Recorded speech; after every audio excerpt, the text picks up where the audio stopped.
Department उसको करता है जहाँ से आपकी जितनी भी फ्लाइट्स आना जाना, क्योंकि वो जी। फ्लाइट्स के लिए बहुत इंपॉर्टेंट है। छोटी सी कंट्री है, मतलब 2500 लोगों में से हर संडे 90 लोग, 80 लोग, 90 लोग, 80 लोग, और मैक्सिमम 110 तक गए हुए। You getting my point? And congratulations to you for completing 50K on thank you Instagram so much today. Ashif भाई। बट चलो बात कर लेते हैं, कोई दिक्कत तो है नहीं। और नेपाल भी अच्छा है, अपना बगल की कंट्री है, भाईचारा तो है ही अच्छा खासा, चल जाएगा। मैं चला गया तो मैंने उसको ना जस्ट एक छोटी सी जेलेसी फैक्टर देने के लिए एक वीडियो बनाई, कढ़ाई बर्तन ये वो। तो my stuff was heavy enough. Traveller जिसका कोई ठिकाना नहीं है, तो ग्रुप ऑफ ट्रैवलर्स जिनका कोई ठिकाना नहीं। तो मैं जब भी लद्दाख जाया करता था, अपनी बाइक्स का लाइनअप देख के ना मेरे अंदर से एक शब्द निकलता था।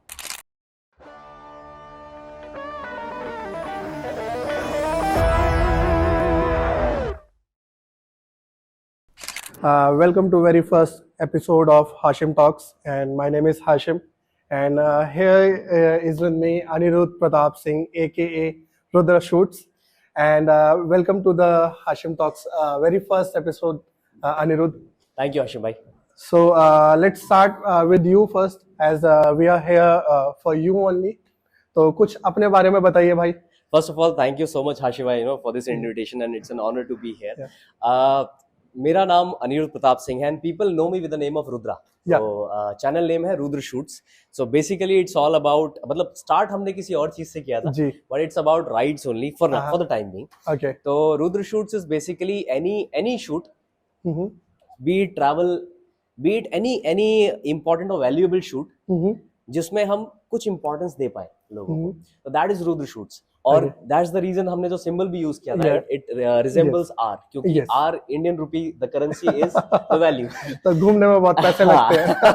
पैसे भी लगते हैं, अदर वे अराउंड, या नहीं भी लगते हैं, तो everything is everything rotates about, उसके आसपास ही घूमता सब कुछ, तो इसलिए रुद्र शूट्स था, that is the motive. Okay, that's good to know. भाई एक क्वेश्चन, लाइक बहुत रैंडम क्वेश्चन मेरे माइंड में आया, जैसे आपका नाम अनिरुद्ध प्रताप सिंह, ठीक है, and the channel is Rudra shoots. हाँ जी। तो ये रुद्रा और आपके नाम का क्या लेना देना है? अच्छा, तो स्टार्ट करते हैं थोड़ा पर्सनली, अगर मैं इसमें जाऊँ। या प्लीज। तो मेरे भाई को इन्वॉल्व करता हूँ। मेरे भाई को ना बहुत मतलब था कि मेरा नाम रुद्रा हो, उसे अनिरुद्ध इतना पसंद नहीं आया, डैड ने रखा था। और दूसरी बात, रुद्र जो है महादेव का दूसरा नाम, और थोड़ा सा मैं इन्फ्लुएंस भी हूँ महादेव से ना, इन अ पॉजिटिव वे। तो बहुत स्पिरिचुअली नहीं अटैच्ड हूँ, बट हाँ इन अ पॉजिटिव सेंस के एक पॉजिटिव एनर्जी है। तो मुझे हमेशा से था कि जो भी शूट्स हो और जो नाम हो वो बहुत मेरे तरीके से गया, और रुद्र शूट्स मतलब जो भी शूट्स है उस पॉजिटिव एनर्जी के आसपास अगर रहते हैं कोई भी शूट्स, तो रुद्र शूट्स है। तो इस वजह से मैंने रुद्र शूट चूज किया। Okay. By the way, very nice name and channel name also. Thank you Hashim भाई। Okay. So like मैं आपकी YouTube जर्नी को बहुत बहुत ज्यादा जानने की मेरी इच्छा है। तो स्टार्ट करते हैं कि लाइक why YouTube कहाँ से स्टार्ट करा आपने? Okay, so it's a very interesting question, I would से, कि जब स्टार्ट हुआ था तो मैंने भी नहीं सोचा था कभी, मतलब हर यूट्यूबर की तरह कोई नहीं सोचता है कि वो यूट्यूबर बनेगा, और मैं आई थिंक मैं अभी भी नहीं बनाऊं, बट देन एक जर्नी चल रही है, let's see how it ends. तो अभी के लिए ऐसा है कि मैं एक ट्रिप पे गया था, और किसी फ्रेंड ने मुझे एंड मोमेंट पे डिच कर दिया। मेरे दोस्त ने, बंदा था मेरे ऑफिस का, तो मैंने उसको बहुत कन्विंस किया, उसने कहा नहीं भाई नहीं आ सकते, गर्लफ्रेंड का सीन ये वो वगैरह वगैरह। तो मैंने उसको ना जस्ट एक छोटी सी जेलेसी फैक्टर देने के लिए एक वीडियो बनाई, जिसमें ब्लॉगिंग नहीं करी। बस मैंने सिंपली उसमें सबटाइटल्स डाले कि on the way to Dehradun, फिर यहाँ से हमने साकरी में ट्रैक, बेसिकली केदारकंठा ट्रैक था वो, तो मैंने अपलोड करके डाला, और सिनेमैटिक्स, और मैंने पूरा शूट मेरे फोन से किया था। जस्ट मैंने एक एडिशन, एक गिम्बल लिया, और मैंने कहा कुछ अगर कर रहे हैं तो क्यों ना अच्छे से करें। तो वो करते करते एक पॉइंट आया कि वो वीडियो चलने लग गई, और within a span of 1 week वो 1K चली गई, फिर 2K, 3K, और यूएस से लोगों ने कमेंट्स किए, क्योंकि उस पर लैंग्वेज बैरियर नहीं है, हिंदी में मैंने कोई व्लॉगिंग नहीं करी है, तो उस पे कमेंट्स आए। तो करते करते वो जो एक फन और शॉक की जर्नी थी, वो धीरे धीरे सीरियस होती है। मतलब आपको एक नेचुरल पुश मिला कि you are good at it and you should do it. Exactly, तो वो पॉजिटिव ऑरा बनता चला गया, उस तरीके से फिर ट्रिप स्टार्ट हुआ। Okay, that's really good to know and interesting too. So चलो, ये तो रहा कि आपने YouTube कैसे स्टार्ट करा, और YouTube क्यों, लेकिन YouTube से पहले, other than YouTube, what are you like? What kind of person are you, and what do you do other than YouTube? Before that? तो BTech mechanical. Oh my God. गहरी चोट। Let me ask this question. कोई लड़की थी तुम्हारे batch में? 2। Oh my God. तो इस बीटेक मैकेनिकल चूज किया क्योंकि मुझे बहुत लव था इंजन्स और चीजों के बारे में जानने पढ़ने। हर लड़के का शौक होता है ना बहुत ज्यादा कार या बाइक्स के इंजन्स के बारे में जानना। उसके बाद एक पॉइंट आया जहाँ पे मतलब जैसी प्लेसमेंट्स का टाइम आया मुझे फूड पॉइजनिंग हो गई।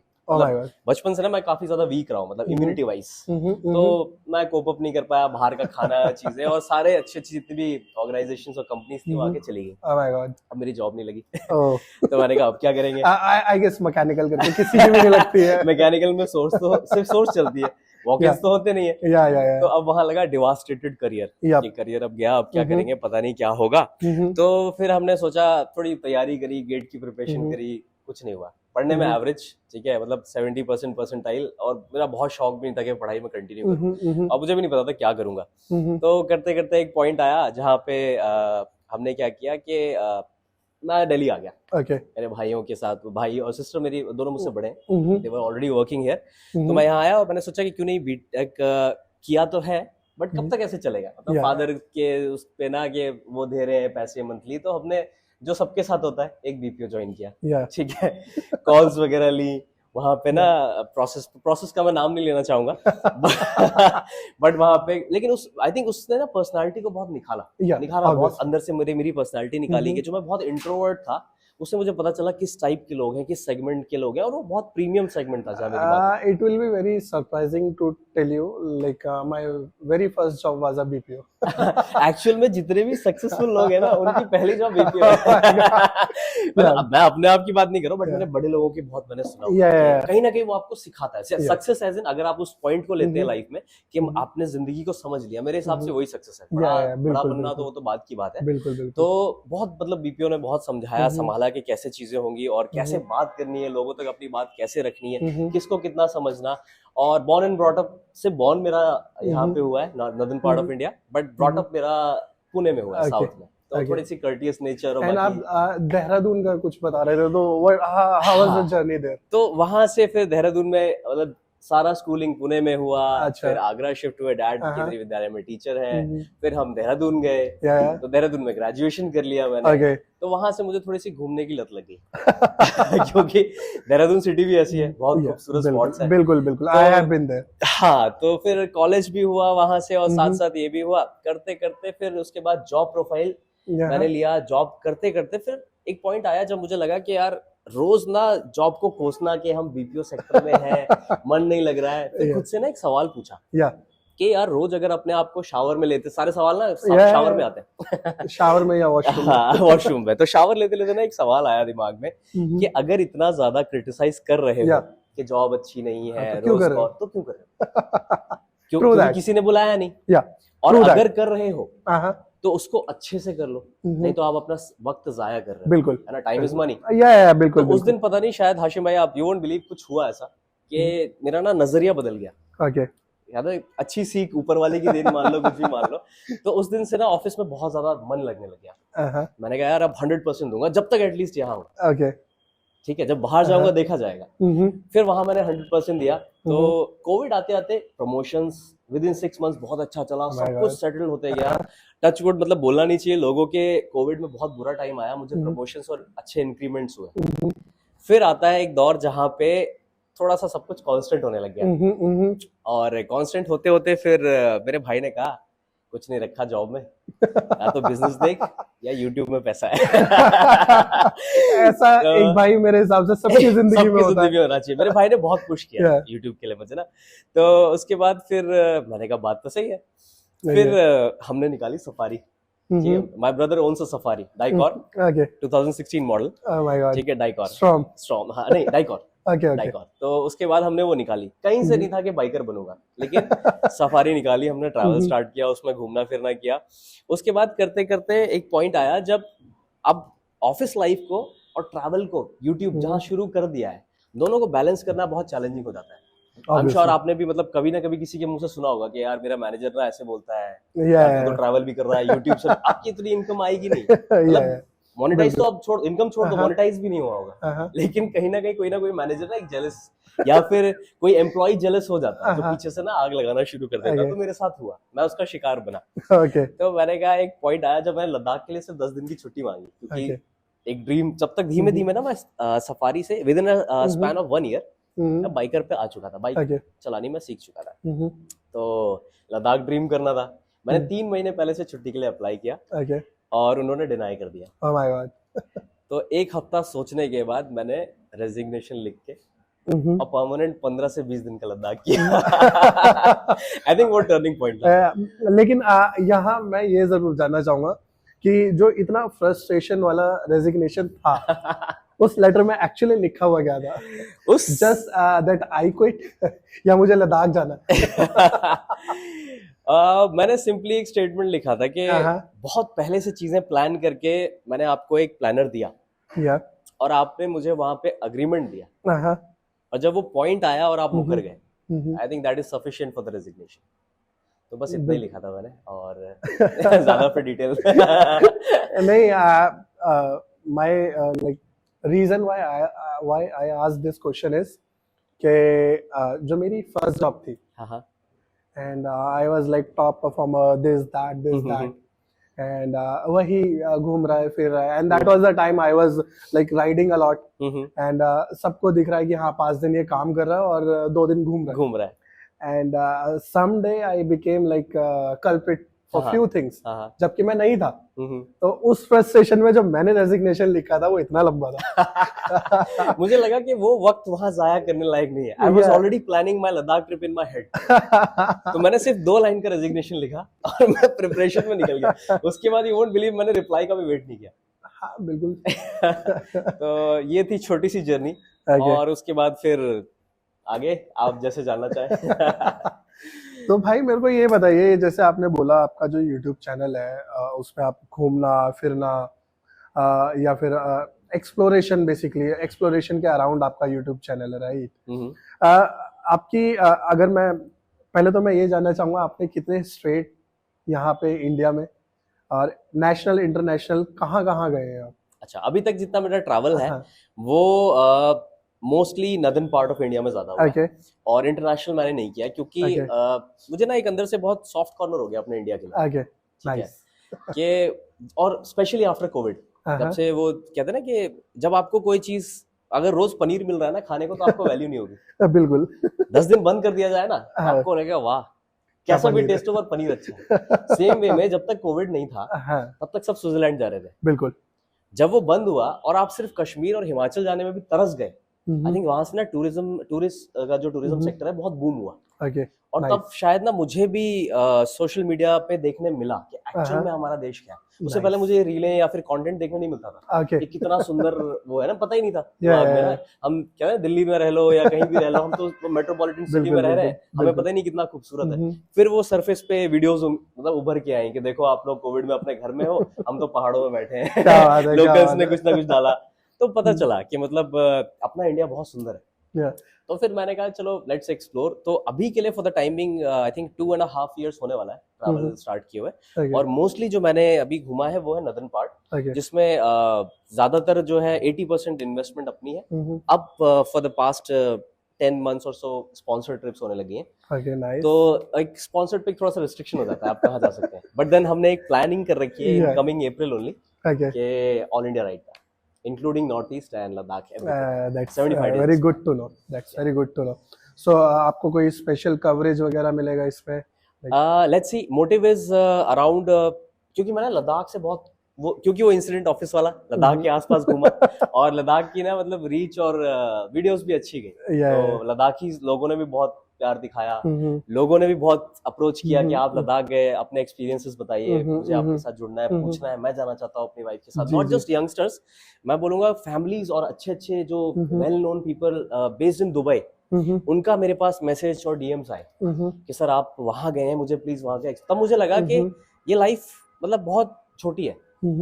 कोई आपको अगर यहाँ दिख रहा है बिल्कुल, तो उसको आपके सेक्टर की नॉलेज यहाँ पे हो सकती है। मतलब उनके लिए लद्दाख जाना इतना बड़ा है, यस, जो हमारे लिए बहुत सिंपल चीज हो गई क्योंकि आप उस चीज में नहीं हो। वैसे like this is very common की एक लिस्ट आपने देखी होगी जो सोशली बहुत लाइक घूमती है कि dream 10 dream trips to do before you die, और उसमें आई गेस लद्दाख पहले या दूसरे नंबर पे आता है, and that is not just Ladakh, it's Manali to Ladakh bike trip, right? True. And via Spiti valley is something extra कि जिससे ज्यादा एक्स्ट्रा थ्रिल चाहिए वो एक्सपीडिशन ही है नेक्स्ट लेवल।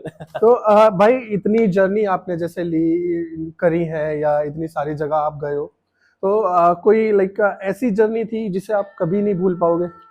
तो अब यहाँ पे पार्ट आता है इंटरनेशनल का, जो मैंने आपसे बोला था इंटरनेशनली जो मैंने होल्ड किया। तो बेसिकली इंटरनेशनल एक हुआ है, बट आई वुड से वो it's very close to India, Nepal. ठीक है, नेपाल की एक जर्नी थी जो शायद मैं कभी नहीं भूल पाऊंगा। और वो जर्नी ऐसे हुई कि क्या था ना, जब आप सोलो होते हो तो आपको अपने बारे में बहुत अच्छा पता चलता है। और मैं मतलब कुछ सिचुएशन पर्सनली बचपन से ऐसी रही, मॉम की हेल्थ और बाकी चीजें, कि मैं अकेला बहुत रहा।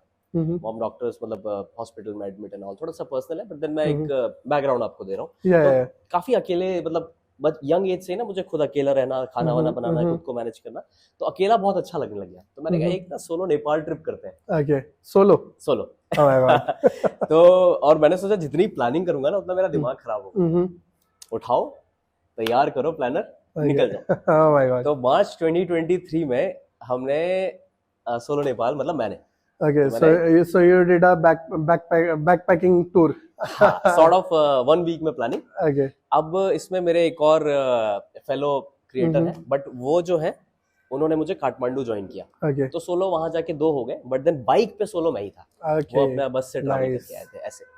तो अब हुआ यूं कि हम लोग वहां पे गए, तो उसमें पहले ही दिन जब काठमांडू पहुंच रहे थे, तो Nepal is a very beautiful country, ठीक है, बट वहां पे लिमिटेशंस है। थोड़ी सी गवर्नमेंट और चीजें, रोड कंडीशन। अब हमें लगता है Kathmandu capital of a nation, ठीक है, तो बहुत ही बढ़िया रोड होंगी ये वो। अब गूगल मैप्स के भरोसे क्यों नहीं रहना चाहिए, वो अगले स्टेटमेंट में। तो जो बहुत अच्छा रोड था, that was around 80 to 100 kilometres of detour, ठीक है, जो बहुत अच्छा टारबैक था। गूगल मैप्स ने मुझे दिखाया शॉर्टकट। अब उस शॉर्टकट में हुआ यूं कि जस्ट 2 दिन पहले वहां पे हुई है बहुत ज्यादा बारिश।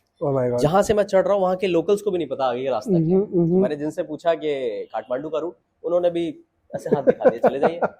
अच्छा, कुछ बोले नहीं, बस यहाँ से हाथ दिखाया, बस चले जाइए, कुछ नहीं बोले मुंह से। ठीक है, हम लोग गए आगे धीरे धीरे। वो अब क्योंकि वो ना सॉलिड जो एक होता है ना सॉलिड टार या टर्फ कह सकते हैं जिसको, उसका जो रोड होता है इसमें मिट्टी पड़ी होती है बहुत अच्छी दबी हुई जेसीबी से, वैसे वाले रास्ते जो सरचू के मनाली के हमारे। बट जब उसमें बारिश गिर जाए और आपके अगर एसयूवीज निकल रहे हैं, बड़े बड़े व्हीकल निकल रहे हैं, फिर तो आई गेस दलदल बोलते हैं उसे। इतना डेप्थ का कीचड़। और मेरी बेवकूफी कि मैंने डिसाइड किया कि मैं रात में ही काठमांडू पहुंच जाऊंगा, अपने फेलो क्रिएटर के साथ मिलेंगे, जलब करेंगे, बैठेंगे, आगे की जर्नी प्लान करेंगे। तो हम निकले यहाँ से। तो काठमांडू जाते जाते सडनली वो रास्ता सुनसान होता चला गया और मुझे डर लगने लग गया। अब चढ़ाई आ रही थी, बट उसमें ना बहुत मिट्टी मिट्टी मिट्टी। You won't believe, around 15 to 20 kilometres of Rajasthani कीचड़, जो लाल वाला होता है, देखा राजस्थान में जब हम जाते हैं बारिश में, मानसून में, इतना डेप्थ वाला कीचड़। अब जब चढ़ रहे हो तो इतना इशू नहीं है, मोमेंटम बना लिया, पिकअप बना लिया, बट जब आप डाउन हिल उतर रहे हो ना, तो आप ब्रेक्स यूज करते हो। अब वो जैसे जैसे ब्रेक यूज कर रहे हो, कीचड़ पाइल अप हो रहा है और मेरे बाइक जो राइनो है उसके मडगार्ड्स में घुसता जा रहा है। तो एक पॉइंट ऐसा आया रात के 10:30 या 9:45 के आसपास, आई थिंक, मुझे ठीक से याद नहीं आ रहा है, कि आगे का व्हील जाम हो गया और 7 से 8 बार मेरी बाइक वहां गिरी और मुझे समझ नहीं आया। वहां पे ना एक स्ट्रीट लैंप है, ना ही वहां पे कोई कनेक्टिविटी था, लोकल उनका नेटवर्क था, वो था, बट कोई घर नहीं था, कोई लाइट नहीं थी। तो एक होता है ना थोड़ा सा हम सुपरस्टिशियस है वैसे होके ना, मतलब भूत प्रेतों से बहुत डरते हैं। तो जस्ट आधे घंटे पहले ना मैं सोच रहा था कि कोई कहीं ऐसे सफेद साड़ी में खड़ा ना दिख जाए। अब मैं उसी जगह पे खड़ा हूँ और मेरे कहते हैं आई थिंक रॉड सेल्स या कोन सेल्स होते हैं जो रात में देखते हैं, रॉड होते हैं, वो ना मेरे अडेप्ट हो गया, मुझे सब दिख रहा है, ठीक है, बट मैं कह रहा हूँ अब कोई आ भी गया तो क्या कर लेंगे। तो वहां पे मैं करीब 1.5 घंटे, मुझे पूरा काठमांडू, जैसे आपने देहरादून देखा है कभी, कितना प्यारा दिखता है, लाइट्स ग्लो करती है, बिल्कुल 4 टाइम्स काठमांडू है। ओह माय गॉड, 4 टाइम्स, क्योंकि पूरी सिटी, पूरा जो नेशन है वो एक एक मतलब पहाड़ों के ऊपर ही बसा हुआ है। या बिल्कुल बिल्कुल तो बिल्कुल। बहुत सुंदर दिख रहा था। फ्लाइट मेरे सामने आ रही है बट मैं वहां जा नहीं सकता, मुझे जाने के लिए 50 किलोमीटर जाना पड़ेगा। तो मतलब ऑल इन ऑल वो बहुत सुंदर था लेकिन डरावना भी था। डरावना भी था। कहता है जितने पहाड़ खूबसूरत है उतने रात में डरावना है। तो वहां पे ना मैं फंस गया और फंसते फंसते एक पॉइंट ऐसा आया कि मैं बस हताश खड़ा हूँ, वो देख रहा हूँ और मुझे ना ऐसा लग रहा है कि सुबह मैंने क्या गलत कर दिया किसी के साथ जो मुझे ये दिन देखना पड़ा। और हाँ, और जो आई थिंक काफी जो मेरे व्यूअर्स हैं वो जानते होंगे मेरी बाइक का नाम राइनो है। राइनोसोरस। व्हाई राइनो ऑडियंस को बताने के लिए हाँ, राइनो इसलिए क्योंकि ना बहुत पहले 2004 में मैंने सिस्टम मतलब पीसी लिया था। डैड ने बच्चों की पढ़ाई के लिए और ना कंप्यूटर खरीदा था। तो मेरा भाई खुराफाती हम लोग गेम लेके आए। स्पाइडरमैन का गेम आता था एक, स्पाइडरमैन 2, जिसमें ना पहला विलन जो होता था वो था राइनोसोरस। उसका निक नेम था राइनो। वो इन्फ्लुएंस कर गया। और ना हमारी जो राइनो बुलेट थी वो पूरा गेंडा लगती थी, लोड होने के बाद ना फुल गेंडे की तरह भारी और वैसा। यार राइनो अच्छा लग रहा है।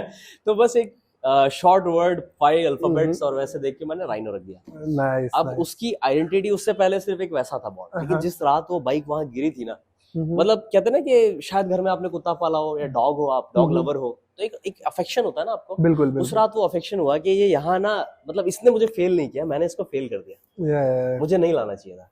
मुझे उस दिन ना बहुत मतलब अपने लिए फील नहीं हुआ, बाइक के लिए फील हुआ। और शायद वहां से ना वो राइनो मेरे दिमाग पे ग्रोन अप कर गया कि यार इसने मेरा कितना साथ दिया।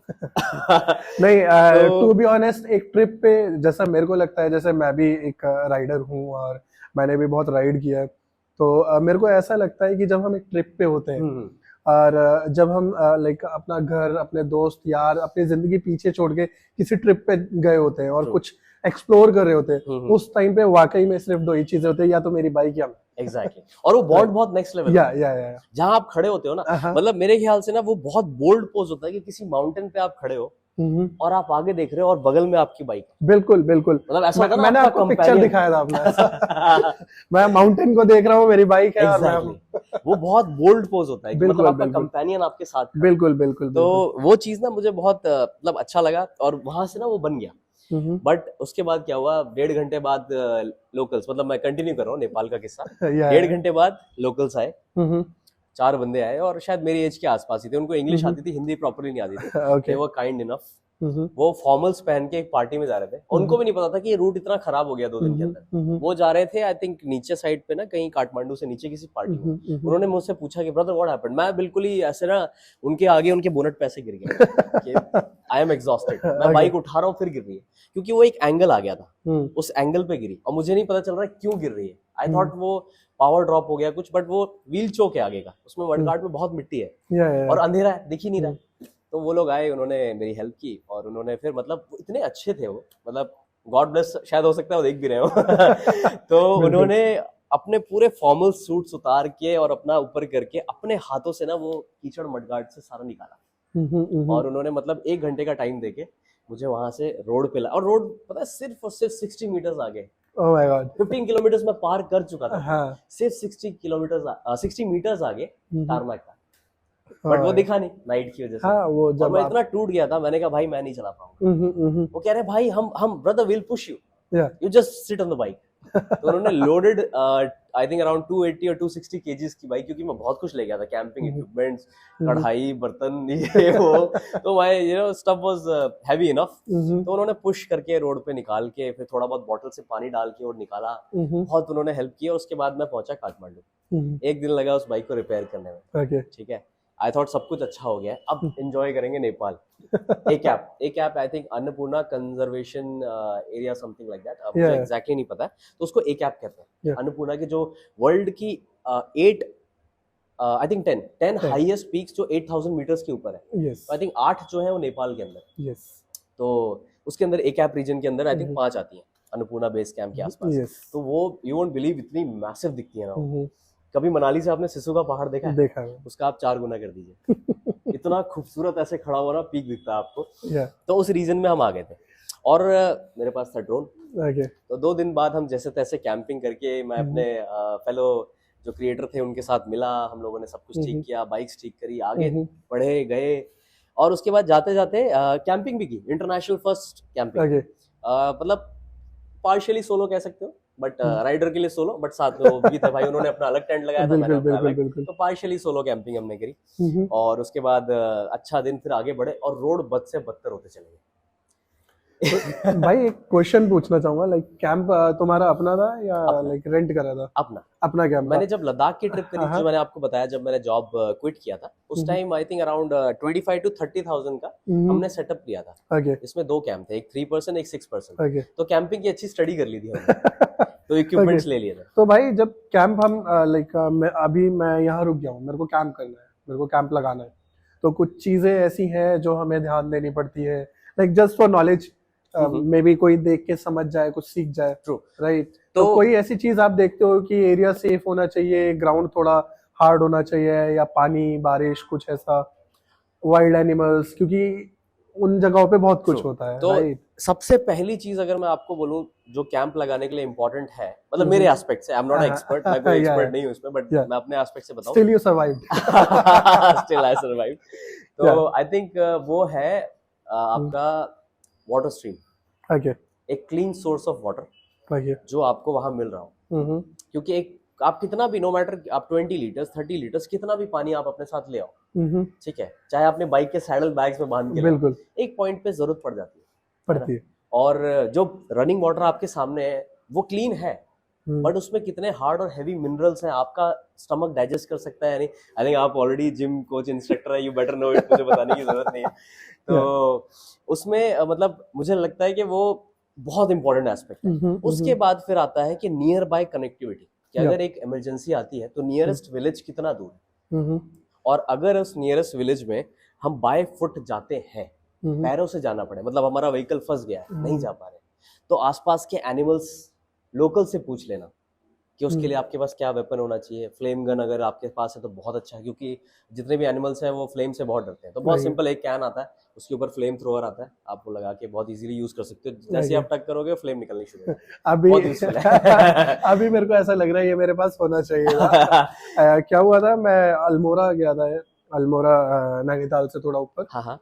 तो आई वाज देयर इन, वहां पे ना शेर और लोग मिलजुल के रहते हैं। हाँ। शेर आएगा तो लोग भाग जाएंगे, लोग आएंगे तो शेर भाग जाएगा। ट्रू। तो लाइक दिन में तो लोगों का टाइम है, लेकिन रात में उसका है। शाम होते होते मैक्सिमम 7 o'clock हर किसी को घर में होना होता है। हाँ। एंड मेरे एक फ्रेंड है वहां पर, लाइक एक पहाड़ के ऊपर उनका अपना घर है, वो पूरा पहाड़ इनफेक्ट उनका है। तो हम लोग वहां स्टे कर रहे थे, और मैंने वहां पे शेर के पंजों के निशान देखे, और मेरे को ना रात में कुछ ऐसा हुआ, पानी की जरूरत पड़ जाती है। हाँ। मुझे सिर्फ एक रोड क्रॉस करके ऊपर से पानी लेना था, ठीक है, मतलब मैक्सिमम 20 मीटर्स, फिर एक स्टेयर्स चढ़ना है, और ऊपर शॉप है, मेरे को दिख रहा है।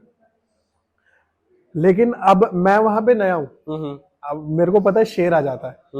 अब मैं बस चारों तरफ ऐसे और ऐसे स्कैन कर रहा हूँ कि शेर कहाँ है। हाँ। वो नहीं है, नहीं, लेकिन अगर हवा चल रही है ना, तो मेरे को एहसास हो रहा है ये शेर ने सांस छोड़ी है। होता है, कहते हैं इतना बड़ा वो चीज का इतना डर नहीं है, खौफ आपको मार देता है। इसीलिए मैंने पूछा कि जब हम कैंपिंग वगैरह करते हैं तो लाइक वाइल्ड एनिमल्स और कुछ ऐसी चीजें जो अनएक्सपेक्टेडली हो जाए, क्या क्या ख्याल रखना होता है। मेरे हिसाब से ना, जैसे आपने ये पूछा है तो बहुत एस्पेक्ट इंपॉर्टेंट है, बट ना एक बहुत बड़ी गलती जो हम भी करते थे और आज के ना यंगस्टर्स भी करते हैं कैंपिंग करने में, कि यंगस्टर्स क्या करते हैं ना, मॉर्निंग में लेट निकलेंगे, ठीक है, 7-8 उठेंगे, 10 बजे तक निकलेंगे, major part of the day is gone. मैंने भी करा है, ठीक है, मेजोरिटी जो आपका डे है वो चला गया। अब वो बोलेंगे कि हमारी जो डिसाइडेड डेस्टिनेशन है उससे हम दूर है, तो डिसाइडेड डेस्टिनेशन को वो कवर करेंगे अराउंड इवनिंग टाइम में, और कैंप पिच करेंगे रात में।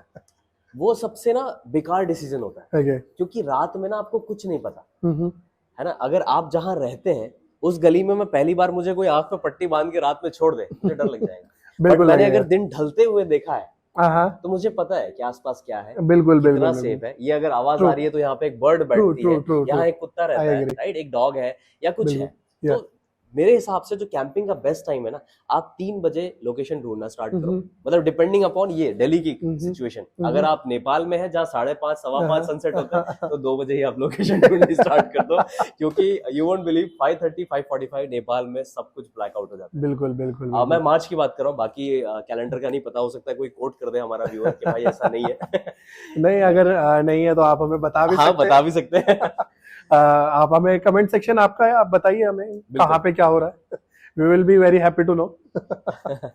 भाई जैसे आप ये बता रहे थे नेपाल के बारे में, और फिर मैं कैंपिंग के बारे में भी पूछने लगा था आपसे। आपने ड्रोन का बीच में मेंशन किया था कि आपने लाइक वो अन्नपूर्णा वाली जो रेंज थी, हाँ। उसका पूरा ड्रोन शॉट लिया था। तो भाई उसमें से कुछ रिलेटेड स्टोरीज बताओ ना भाई। ये एक्चुअली ना मैं जिक्र भी करने वाला था, लेकिन कैंपिंग में इम्पोर्टेंट एस्पेक्ट है, अगर आप ट्रैवल करते हो बाइक से, बीइंग अ बाइकर। तो एक्चुअली हुआ ये था कि नेपाल में ड्रोन सबको पता है अलाउड नहीं है, लेकिन आई वुड से अनऑफिशियली, ऑफिशियली कहीं भी मुझे रिटर्न नहीं मिला, क्योंकि मैं एक DJI Air 2S ओन करता था, which is worth about I think 1,29,000 के आसपास मैंने लिया। ठीक है, तो हुआ यूं कि मैं पूरे रूल्स वगैरह सब पढ़ के गया था, क्योंकि ऑब्वियसली इतना पैसा लगा के मैंने एक ड्रोन लिया है, और कहीं ना कहीं वो ऐसा ना हो जाए कि कुछ हो जाए, होता है, एक डर होता है इंसान को। इसका भाई एक क्वेश्चन है, लाइक यहाँ पे लाइक ऑडियंस के लिए भी जरूरी है ये क्वेश्चन हमारी। मैंने कोई रूल पढ़ा था कि लाइक जो छोटे ड्रोन होते हैं वो पब्लिकली अलाउड होते हैं, लाइक 250 ग्राम से नीचे। इसलिए जो मैवरिक मिनी की सीरीज है वो 249 ग्राम्स तक ही जाती है, और जो शायद आपने अभी ड्रोन मेंशन करा वो 250 ग्राम से ज्यादा है। एग्जैक्टली। अब इसमें भी ना कैटेगरीज है, आई थिंक जितना मुझे पता है 249 ग्राम से नीचे वो ड्रोन है जिसमें ना तो आपको रजिस्ट्रेशन की जरूरत है, ना ही लाइसेंस की जरूरत है। वो एक नैनो कैटेगरी का ड्रोन है, जहां आप उसको बहुत इजीली उड़ा सकते हैं, और उसकी लिमिट्स वगैरह खुद प्री डिफाइंड होगी उसके सॉफ्टवेयर में ही। तो सॉफ्टवेयर जो भी आएगा कि इतने मीटर तक जा सकते हो, तो उतना मीटर पे लॉक हो जाएगा, उससे ऊपर नहीं जा सकता है। वो एक टॉय कैटेगरी में आ गया। अगर हम 249 से लेकर के आई थिंक शायद 800 ग्राम से समथिंग है, मैं भूल रहा हूँ थोड़ा सा, वो आता है माइक्रो, और उसके बाद शायद मिनी और समथिंग, ऐसे 3-4 कैटेगरीज है। तो जो मेरे पास था वो माइक्रो और समथिंग या नैनो कैटेगरी समथिंग ऐसा था, मतलब जो सबसे लोएस्ट है उसका सेकंड नंबर। तो उसमें आपको रजिस्ट्रेशन रिक्वायर्ड है, बट लाइसेंस रिक्वायर्ड नहीं। लाइसेंस आपका इंडिया में आई थिंक 1 kg के ऊपर उसमें रिक्वायर्ड होता है, 1 kg या 800 समथिंग, लेकिन वो Air 2S उस कैटेगरी में नहीं। बट नेपाल के लॉस थोड़े से अलग है। वहां पे ऐसा है कि आप कोई भी ड्रोन अगर लेके जा रहे हैं तो आप उस ACAP रीजन में उड़ा ही नहीं सकते। बट ये ऑफिशियली उनकी वेबसाइट पे मेंशन नहीं है। ठीक है, उनकी वेबसाइट पे आपको ये मिलेगा कि आप 2 kg से ऊपर का कोई ड्रोन अगर उड़ाते हैं तो उसके लिए आपको गवर्नमेंट से लेटर और एम्बेसी से अप्रूवल वगैरह चाहिए होगा, वो सब चीजें। और उनकी वहाँ पे मैं एक टर्म भूल रहा हूँ वहाँ का है, जो फ्लाइट कंट्रोल या जो इसमें जितने भी फ्लाइट्स वहाँ से ऑपरेट होती हैं उसके अंदर आता है वो। उसका एक टर्म है, आई थिंक समथिंग, मैं स्किप कर रहा हूँ। तो वो टर्म जो है वो डिपार्टमेंट उसको करता है, जहाँ से आपकी जितनी भी फ्लाइट्स आना जाना, क्योंकि वो फ्लाइट्स के लिए बहुत इंपॉर्टेंट है। छोटी सी कंट्री है, कोई फ्लाइट के टारगेट में ड्रोन आ गया तो फिर एक बड़ा क्या ना कलामिटी हो सकती है, या कुछ हो सकता है डैमेज। तो उस केस में हुआ ये कि मैं जो पढ़ के गया था कि आपके सर से 50 मीटर ऊपर आप कोई भी ड्रोन वहाँ उड़ा सकते हैं, उसके लिए कोई अप्रूवल नहीं। और अगर वो प्राइवेट प्रॉपर्टी है किसी होटल की, किसी की, तो उसके ओनर से पूछा जाएगा आपने परमिशन दिया, उसने कहा हाँ ठीक है, मतलब आप उसके बिना परमिशन के नहीं उड़ा सकते। वही मैंने फॉलो किया, वहाँ पे उसी के अंडर हमने, उसकी प्रॉपर्टी के अंडर हमने एक ड्रोन जाकर के ACAP में, मतलब ये जॉमसॉम है जो कि आपका मुस्तांग में पड़ता है। बट यहाँ पे थोड़ी सी मेरी भी कमी है कि मुझे लोकल से और पता करना चाहिए था। अब क्योंकि मैं सोलो गया, यहाँ पे एक ड्रॉबैक हो गया मेरे साथ, एक डीमेरिट कह लो। अगर शायद 2 लोग होते तो कोई ना कोई फटाक से जाता, पता करके आ जाता, यार नहीं उड़ा सकते, मत उड़ाओ, क्यों रिस्क ले रहे हो। अकेला दिमाग में कभी कभी डिसीजन ऐसे ही लेता है, यार मेरा कंटेंट है, मैं आया, मैं बनाऊंगा, देख लेंगे। तो वहां से आई थिंक एयरपोर्ट की जो दूरी थी समवेयर अराउंड 2 किलोमीटर या कुछ ऐसी आ रही थी, और उनका कुछ एक मार्जिन है कि 5 किलोमीटर के रेडियस में आप एयरपोर्ट में नहीं उड़ा सकते। और एयरपोर्ट का ना लैंडिंग फ्लाइट का डायरेक्शन भी उल्टा था, जिस तरफ होटल था उधर नहीं था, उधर ही से टेक ऑफ और लैंड होता। तो मैंने सब कुछ देख लिया, मैंने कहा इसमें तो कोई इशू आएगा नहीं, उड़ा सकते हैं। और एक छोटा सा शॉट है, और उतना ही ऊंचा जितना ऊंचा होटल है, 5 फ्लोर का, 5 फ्लोर का ही होटल है, वहां तक तो वैसे भी फ्लाइट एनी विच वेज नहीं आनी, बट रूल्स आर रूल्स। तो हमने वो शॉट के लिए, मतलब मैं और मेरे जो फेलो क्रिएटर थे, हम दोनों ने शॉट के लिए वो ड्रोन वहां पे लिया, शॉट अच्छे से रेंजेस लिए और सब कुछ। बाहर ही चाय की चुस्कियां लगा रहे थे वहां के पुलिस वाले जनाब, Okay. और उनकी पुलिस की यूनिफॉर्म थोड़ी ब्लूइश है, yes yes ब्लू कलर में, हाँ, तो वो लगता नहीं है। हम्म, तो मुझे ऐसा लगा कि शायद कोई होटल स्टाफ है वो आए हैं, और उस पूरे मेरी बदकिस्मती कि उस पूरे होटल में एक ही रूम था जो चेक इन हुआ था। तो उन्होंने सीधा आते बोला आपने ड्रोन उड़ाया? मैंने कहा हाँ जी सर। उन्होंने कहा किसकी परमिशन से? अब जब मैं उसको रजिस्टर कर रहा था उस पर नेपाल में उस ड्रोन को ऑनलाइन, तो मुझे ओटीपी आया कि आपकी नेशनैलिटी क्या है, आधार नंबर, ये सब। तो मैंने डॉक्यूमेंट भरे। आई वॉज लाइक कि मैंने तो बिल्कुल सब कुछ लेके ओटीपी लिया गवर्नमेंट से, और शायद डिजिटल हो गया नेपाल। तो मुझे वहां पे ना एक कहते हैं कि वो एक गलत तरीके से अप्रूवल मिल गया मेरे ही दिमाग में, यार ये तो सही चीज है। तो मैंने उनको बोला सर मेरे पास प्रॉपर वैलिडेशन ओटीपी आया है गवर्नमेंट की तरफ, लिख के भी आया था गवर्नमेंट ऑफ नेपाल। तो वहां पे हमने उड़ा दिया। अब हुआ ऐसा कि मैंने बहुत कॉन्फिडेंस से हाँ बोल दिया, क्योंकि गलत तो है ही नहीं, मैंने उड़ाया। उन्होंने कहा सर आपको ड्रोन लेके चलना पड़ेगा, और हमारे जो सर हैं वो पूछेंगे, और बता देना आप यूट्यूबर हैं, ये वो कुछ नहीं आपको दे देंगे, लेकिन एक बार आपको जाना पड़ेगा, मेरा रीजन है, मैं ऑन ड्यूटी हूँ तो मुझे लेके जाना पड़ेगा। बिल्कुल।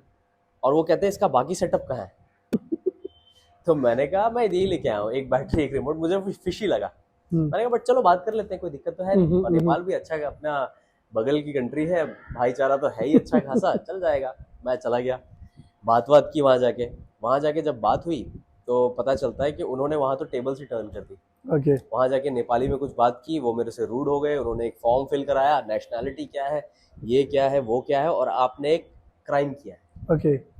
और मैंने कहा सर किस चीज़ का क्राइम? तो उन्होंने बोला कि आपने ऐसे चाइना जो बॉर्डर है उसके पास ड्रोन उड़ाया है, क्योंकि अभी आई थिंक वहाँ पे गवर्नमेंट जो है थोड़ी सी चाइना बेस्ड है जो अभी एक्टिव जो गवर्नमेंट है। और ये मैं नहीं बोल रहा हूँ, वहाँ के लोकल्स हैं, जिन्होंने बाद में मुझसे ये किस्सा सुना, लोकल्स ने बहुत क्रिटिसाइज किया वहाँ की गवर्नमेंट को। मुझे नहीं पता इनसाइड रियलिटी क्या है, गवर्नमेंट कैसी भी हो, लोग मुझे बहुत अच्छे लगे नेपाल के। तो हुआ यूं कि उन्होंने पूरी टेबल्स टर्न कर दी, और उसके बाद फिर जो वहाँ इंस्पेक्टर थे, जो आई थिंक जो हमारे एसएचओ या जो होते हैं उनका कुछ और टर्म होगा, उन्होंने फिर बोला कि अब आप सब हो गया है, ड्रोन सबमिट हो गया है, अब आप जाइए। आई थिंक एविएशन अथॉरिटी ये टर्म है, एविएशन डिपार्टमेंट है। तो उसके बाद उन्होंने बोला आप जाइए। अब रात का बज रहा 7 और मेरी आंख में आंसू आ गया क्योंकि मेहनत की कमाई के 1,29,000 का ड्रोन रख लिया। उन्होंने कहा कि आप उनसे बात कीजिए, वही देंगे, वो इस मैटर को होल्ड करते हैं, हम तो बस सरकारी आदमी है, हमें अथॉरिटी है, रखना है। आई वाज लाइक ठीक है। तो मैं 7 बजे ही उनके ऑफिस पहुंच गया, उनके यहाँ, और उनसे मैंने बात की। तो उन्होंने कहा आप सुबह आना। सुबह मैंने कहा सर तब तक तो लेटर प्रिंट करके पता नहीं क्या क्या हो जाएगा। नहीं सुबह आना, मैं आपको अथॉरिटी मतलब एश्योरेंस दे रहा हूँ, सब कुछ हो जाएगा। आपका ड्रोन 2 किलो से नीचे है ना? मैंने कहा हाँ, सुबह आना। सुबह 11 बजे तक प्रॉपर लेटर प्रिंट होके सब कुछ हो चुका था। एविएशन में उनके कंट्रोल रूम में गए, थोड़ी सी ये इंटरनल बात है जहां उन्होंने मुझे रिकॉर्ड नहीं करने दिया, और वो मुझे ऐसे ट्रीट कर रहे थे जैसे मैं एक क्रिमिनल हूँ। अपना फोन चेक कराइए, आप रिकॉर्डिंग तो नहीं कर रहे हैं। मैंने कहा सर इतना बड़ा बेवकूफ तो नहीं हूँ यहाँ तक आने के बाद भी अगर ऐसे करूँ, क्योंकि आप सामने लीजिए, आप फोन जमा कर लीजिए। और सबसे बड़ी जो खराब चीज थी कि वो मेरी फुटेज डिलीट करवाने के बावजूद भी उस पर पेनल्टी या फाइन नहीं लगा रहे थे। आई थिंक मैंने ये देखा है कि जितने भी राइडर्स अब इंडिया से नेपाल जा रहे हैं, वहाँ की पुलिस आई डोंट नो कुछ लाइक लॉ है या कुछ है, लेकिन हाँ ज़रूर परेशान करती है, कहीं ना कहीं करती है। अभी मेरे एक नोन टू है, एक राइडर है, ही वेंट टू नेपाल, और कुछ ग्रुप था उनका, एंड बहुत गर्मा गर्मी हो गई जस्ट बिकॉज वहाँ थ्रॉटल दे दिया था। हाँ। राइट। तो और वो मेरे को लगता है वहाँ की पुलिस थोड़ी सी, मैं थोड़ा सा इंटरप्ट कर रहा हूँ आपको, इस पॉइंट में ऐड करना चाहूंगा कि प्रॉब्लम वहां तक भी नहीं थी, क्योंकि वहां बहुत अच्छे से पेश आ रहे थे। मतलब प्रोफेशनल स्टेटमेंट्स थी, ऑफिशियली मुझे बता रहे थे कि हमारे लॉ के हिसाब से आपने क्राइम किया है। उस लाइक ठीक है, अब थोड़ी सी हमारी भी बनती है, सिफारिश लगाई जाए जितनी हमारी सोर्स है। तो मैं वहां पे 3 दिन रुक गया जॉमसोम में। जब वहां 3 दिन में रुका तो उसके बाद पता चलता है कि जो मेरे ही नोन थे अंकल थे, उन्होंने पता लगाया कि आपके नाम पे वहां पे इंटरनली मीडिया में हर जगह फैला हुआ है कि आप एक स्पाई है इंडिया की तरफ से। और अगर वो उनका जो परमिट गिवन टाइम है कि बाइक इंडिया में कितने टाइम तक रह सकती है, उस ड्यूरेशन को एक दिन भी ब्रीच करते हैं तो इनको अरेस्ट करके कस्टडी में डाला जाए। मतलब मेरा टाइम था निकलने का बाय सैटरडे, तो उन्होंने ये बोला कि आप एनी हाउ सैटरडे से पहले निकल जाइएगा, नहीं तो संडे छुट्टी है और मंडे वाले दिन आपको एक कस्टडी में अरेस्ट कर लेंगे और शायद 2 हफ्ते से 1 महीने के लिए आप अरेस्ट हो जाएंगे। Oh my God. तो ये थोड़ा सा ज्यादा ट्रिकी हो गया। मेरा जो मुक्तिनाथ, जो हमारा कहते हैं ना कि हिंदुओं के लिए बहुत माना जाता है, मुक्तिनाथ और पशुपतिनाथ, जो बहुत अच्छे अच्छे धाम थे जो मैंने सोचे थे, वो सब मिस हो गए।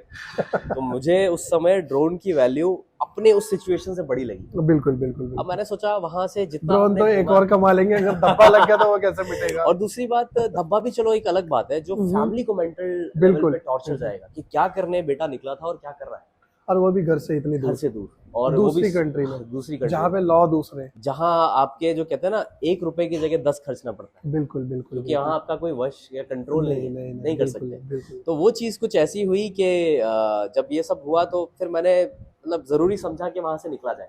अल्टीमेट लर्निंग क्या है आपकी इस पूरे इंसिडेंट तो से? लर्निंग ये हुई कि कोई भी डिसीजन अगर आप ले रहे हो लाइफ में, ठीक है, सही या गलत वो फैसला बाद का है, लेकिन हर चीज एक एक्सपीरियंस है, एक तजुर्बा है। तो मेरे हिसाब से आप किसी भी सिचुएशन में या कहीं खड़े हो तो आगे या पीछे का मत सोचो, उस करंट पॉइंट के हिसाब से आप डिसाइड करो कि क्या करना चाहिए। और मुझे वो जरूरी लगा कि वहां से वापसी आ जाए और वापसी अपने हिंदुस्तान आया जाए। और सच में वो फीलिंग शायद मैं भूल नहीं पाऊंगा जब उस टाइम पे आपने YouTube चालू कर दिया था? हाँ, ये उसके बाद की बात, I think around 1.5 to 1.8 years कुछ। तो आपके चैनल पे ये सारे वीडियोस अवेलेबल होंगे? अवेलेबल है।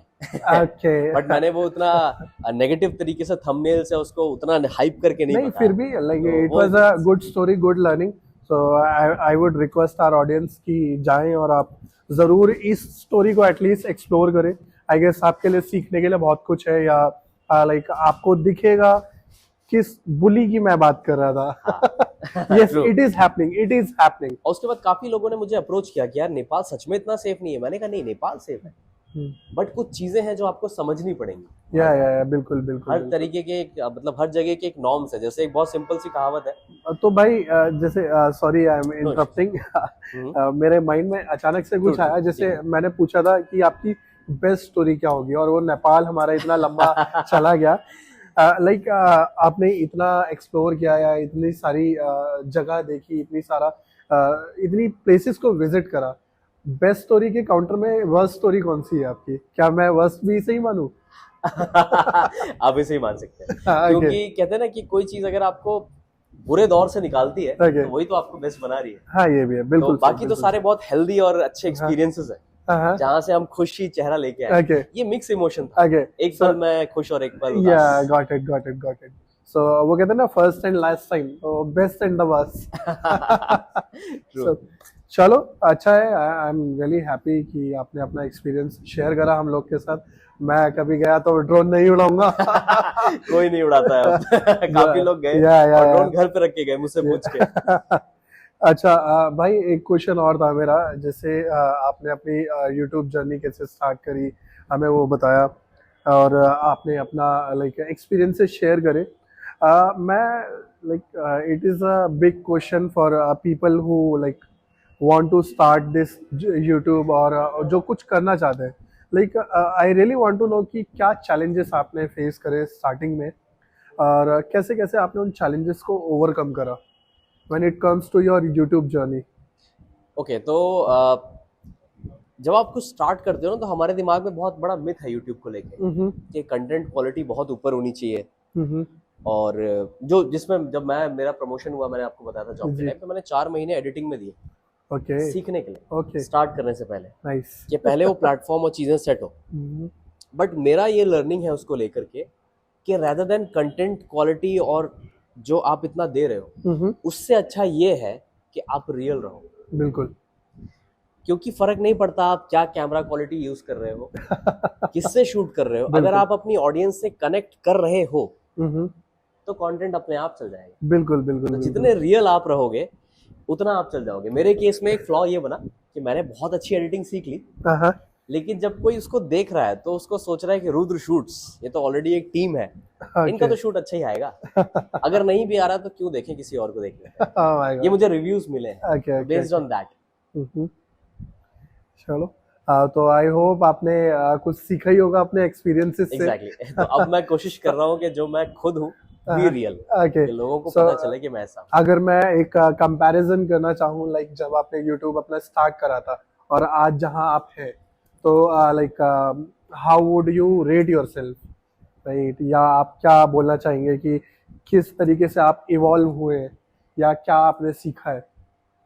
तो जब YouTube स्टार्ट किया था उस टाइम आई वुड से कि एक पर्टिकुलर फील्ड की नॉलेज बहुत थी जहाँ मैं काम कर रहा था, या जो YouTube में स्टार्ट करना चाह रहा था, एडिटिंग या जो कहते हैं ना थीसिस या थियोरेटिकली आपने एक्सपेरिमेंट करे या लिखा कि ये करना है वो करना है, लेकिन प्रैक्टिकलिटी में नॉलेज बहुत कम थी कि क्या करना है, चीजें बाहर की क्या होती हैं। आप एक प्लानिंग का लेके चले गए कि मुझे ये घूमना है, लेकिन वहां पे एक्चुअल में क्या है, वो क्या सिचुएशन आ सकती है, वो इस जर्नी रही है, चाहे वो नेपाल हो या लद्दाख 3 बार हुआ हो या फिर ज़ांस्कार एक बार हमने किया हुआ है। तो जितना भी नदर्न पार्ट हमने जो टफ टेरेन्स हमने किए हुए हैं, इनकी जर्नी ने ये सिखाया कि आप प्लानिंग कुछ भी कर लो, वो सिर्फ ऑन पेपर है, निकलते समय उसको रख के आओ और जो वहां पे मिलेगा उसको फेस करना पड़ेगा। okay. तो ग्राउंड बेसिस पे तो अभी इवॉल्व करके अगर मैं बताऊं तो प्रैक्टिकलिटी में खुद को संभालने से ज्यादा अब शायद वो समझ है कि दूसरे को कैसे संभालना। Okay, nice, good. It's really good to know. And if I ask like life कैसे change हो गई YouTube करने के बाद, तो like how would you tell me that? YouTube से पहले एक डेजिग्नेशन थी, एक कहते हैं ना कि एक पर्टिकुलर छोटी सी इंडस्ट्री में एक पोजीशन थी जहां हर कोई रिस्पेक्ट वहां दे रहा था, लेकिन एक पहचान गायब थी कि उन लोगों के लिए तो मैं एक पर्टिकुलर एम्प्लॉय हूँ, अपने लिए कौन हूँ मैं? बिल्कुल सही। और YouTube या फिर कंटेंट क्रिएशन या चाहे आप ये कह लो जो दुनियादारी घूम के जो समझ आई, उसमें जो मैं हूँ वो अपने लिए, कि खुद के लिए मैं कौन हूँ, कहाँ पे मैं कैसे खड़ा हो सकता हूँ, किस चैलेंज में कहाँ से हम निकल सकते हैं। तो शायद ये डिफरेंस बहुत बड़ा है और इससे ज्यादा शायद बयां कर ना पाऊँ कि ये एक डिफरेंस है जो शायद पहले से और अब में, जहाँ से मैं इंट्रोवर्ट से एक्सट्रोवर्ट बन गया। Oh my God, that's really good to know. So, are you enjoying your journey on YouTube? Absolutely. Absolutely. मतलब अब वो टाइम आ चुका है जब ना व्यूज से फर्क ही नहीं पड़ता।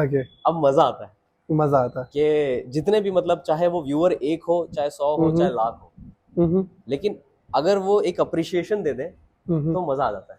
So, brother, I was asking कि एक क्रिएटर कंज्यूमर कनेक्शन भी बन जाता है कुछ टाइम बाद, जैसे आप बता रहे थे कि अब मजा आने लगा है, व्यूज से फर्क नहीं पड़ता है, अब किसी चीज से फर्क नहीं पड़ता है, बस वो करना है। तो like how do you connect with your audience, जो लोग तुम्हें देख रहे हैं, जितने भी देख रहे हैं, 1000 2000, मैंने आपकी कुछ वीडियोस चेक करी, like 15,000 people watched that video, 20,000 people watched that video, and congratulations to you for completing 50K on Instagram today. So he just completed 50K followers on Instagram right before this shoot. So many congratulations to him. So how do you connect this many people via these social media channels?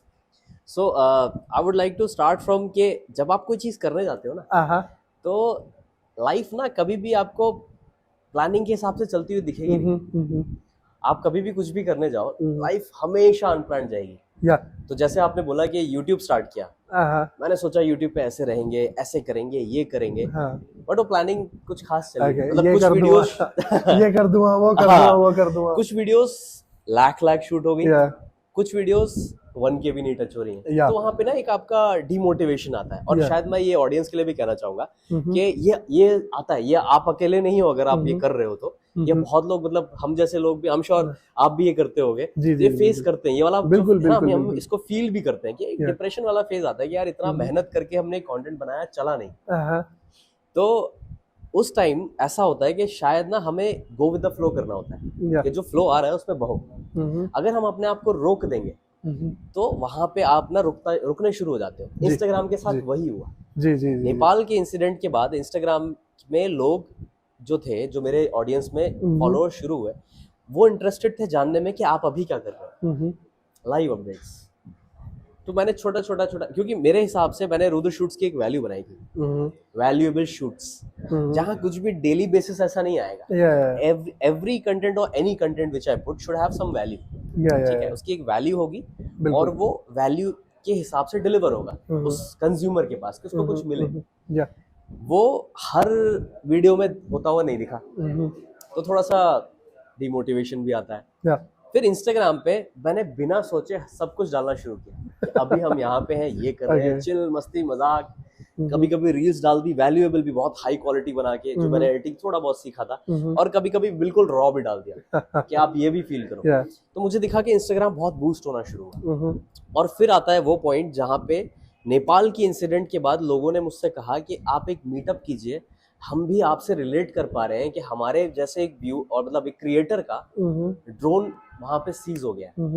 तो मैंने पहली बार एक meetup किया जिसमें सिर्फ 6 लोग आए थे। Oh my God. But it means a lot. It means a lot, क्योंकि वो लोग आए, वो लोग थे जिन्होंने जेएस फिल्म्स तक को मतलब टैग किया और बाकी लोगों को कि सर ये हमारे जैसे क्रिएटर हैं, इनकी हेल्प कीजिए। बट ये ऐसी सिचुएशन है, इसमें कुछ कोई कर नहीं सकता। गवर्नमेंट एम्प्लॉयड दोनों की इन्वॉल्व हो गई है, दोनों जगह की, दोनों कंट्रीज की गवर्नमेंट आ चुकी है। तो फिर हुआ यूं कि मीटअप हुआ, बातचीत हुई।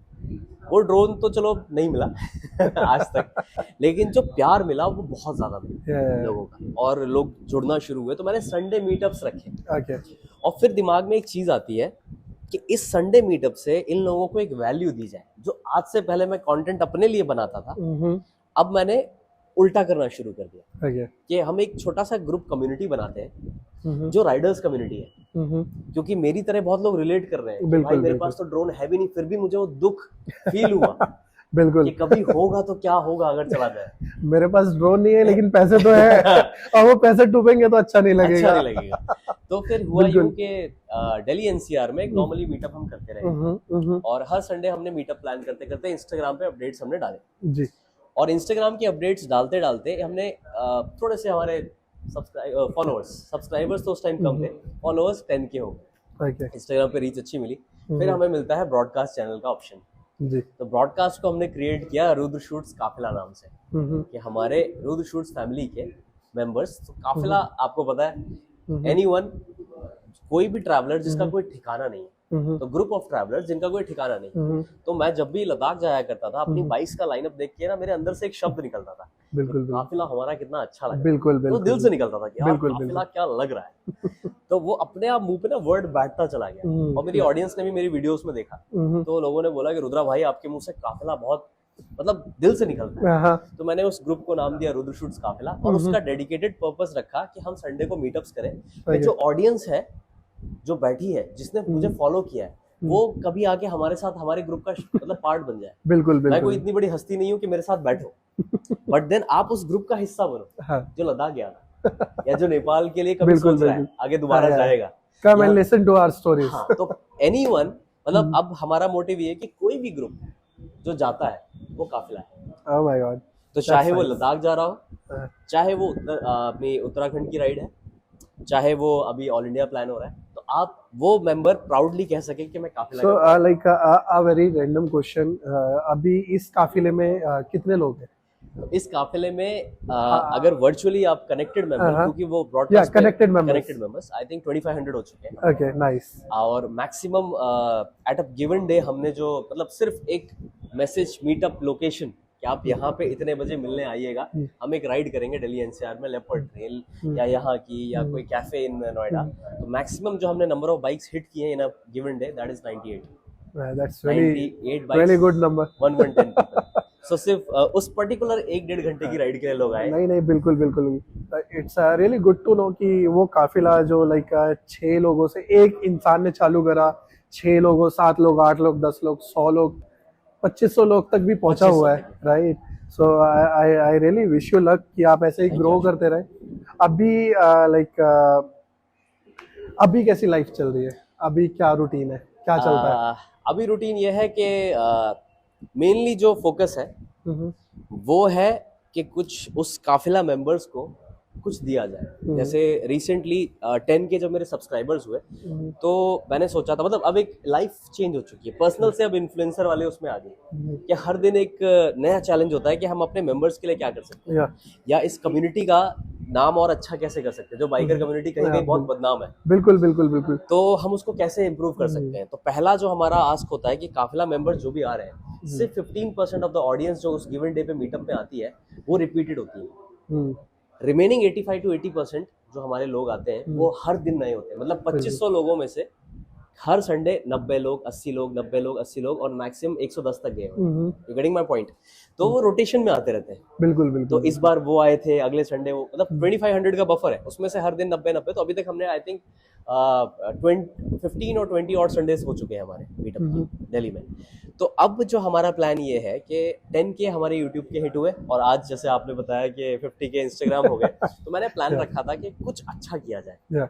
तो उस काफिला ने कंट्रीब्यूट करके डोनेशंस पे हमने ये सोचा था कि दिल्ली एनसीआर के जितने भी नीडी पीपल हैं, जो कहीं फुटपाथ पे सोते हैं, कहीं सोते हैं, एटलीस्ट वन टाइम मील हमारा काफिला उनको प्रोवाइड किया। That's really nice.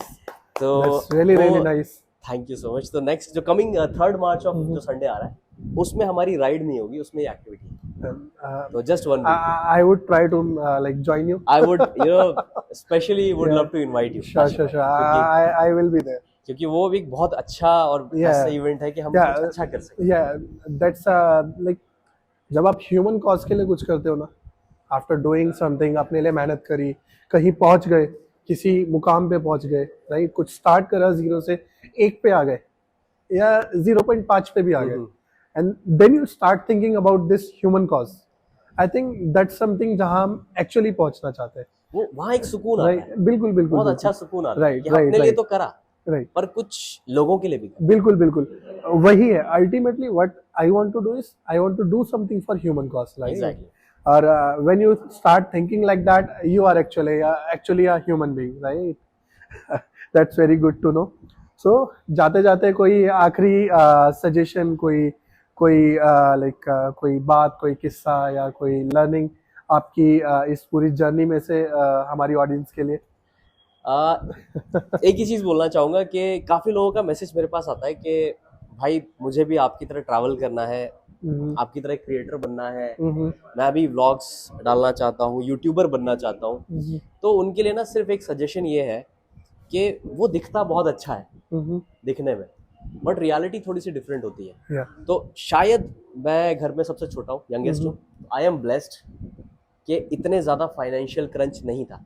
अपने लिए पर्सनली क्रंच हो सकता है अभी, बट फाइनेंशियली पीछे से इतना नहीं है। और हमारे इतने सारे व्यूअर्स ऐसे हैं जो शायद घर के इकलौते कमाने वाले। बिल्कुल। तो काफिला जो बनाने का एक मोटिव यही था कि बिल्कुल ही कम डिस्काउंटेड रेट्स पे हम उनको घुमा सकें। ये भी मेरा एक मोटिव था। तो मैं उनको बस ये लर्निंग देना चाहूंगा कि अगर आप शुरुआत कर रहे हो तो जो प्राइमरी सोर्स ऑफ इनकम या वर्क जो आपका है उसको कभी छोड़ना मत, उसको आप कंटिन्यू रखो। अगर आपको आउटकम मिलता है इस चीज में तो आप कंटिन्यू करो, नहीं तो शौक के लिए तो हर कोई कर सकता है। मतलब वही एक यूट्यूब लाइफ और पर्सनल लाइफ को बैलेंस करके रखो। जो गलती मैंने एक पॉइंट पे की और बीच में जो 2.5 साल की जर्नी में एक फेज ऐसा आया 1 ईयर का जहां मैंने वो स्ट्रगल किया कि कैसे बैलेंस किया जाए। और एक खुददारी वाला फेज आता ना हाशिम भाई, ये लगता है कि नहीं अब घर से नहीं मांगना, खुद ही मैनेज करना है। बिल्कुल। तो वो वाला जो पार्ट है ना, आई वुड से कि वो सिखाता भी बहुत कुछ है कि आप मैनेज कैसे करो, कहाँ आप कितना किसको पोटेंशियल। और शायद वही चीज है जिसने मुझे पुश किया, वो पोटेंशियल देने पे कि कुछ ऐसा किया जाए, कुछ ऐसा बनाया जाए या लोगों को वैल्यू दिखे, वो आपको सिखाता भी है। बस एक छोटा सा लर्निंग मैं देना चाहूंगा अपने व्यूअर्स को कि डायरेक्टली इस पे मत आओ, अच्छा है लेकिन साथ में जो main primary source of income है और आपका जो परिवार है उसको कभी मत छोड़ना। क्योंकि जब आप कहीं फंसते हो ना तो फैमिली इकलौती है जो आपके बैकअप में खड़ी होती है, बैकबोन की तरह, और कोई नहीं आएगा। That's really nice. Okay, I guess that's all. And बहुत अच्छा लगा भाई आपकी जर्नी के बारे में सुन के, आपके एक्सपीरियंसेस को जान के बहुत अच्छा लगा, and I am really happy आप आए, right. So guys, this was about Rudra shoots and this was about his life, his journey. And ऐसी और जर्नी से जुड़े रहने के लिए, ऐसे और स्टोरीज को सुनने के लिए, एक्सप्लोरेशन को जानने के लिए हम लोगों से जुड़े रहे। Subscribe us, do like the video, do comment, suggestions दे सकते हैं आप कमेंट सेक्शन में। Comment section is all yours. I bet you मैंने इनके प्लान सुने हैं, सब्सक्राइब कर लेना, you will feel the worthy content of the channel. Yeah, sure. Thank you so much. Okay, that's all. Thank you. Bye bye.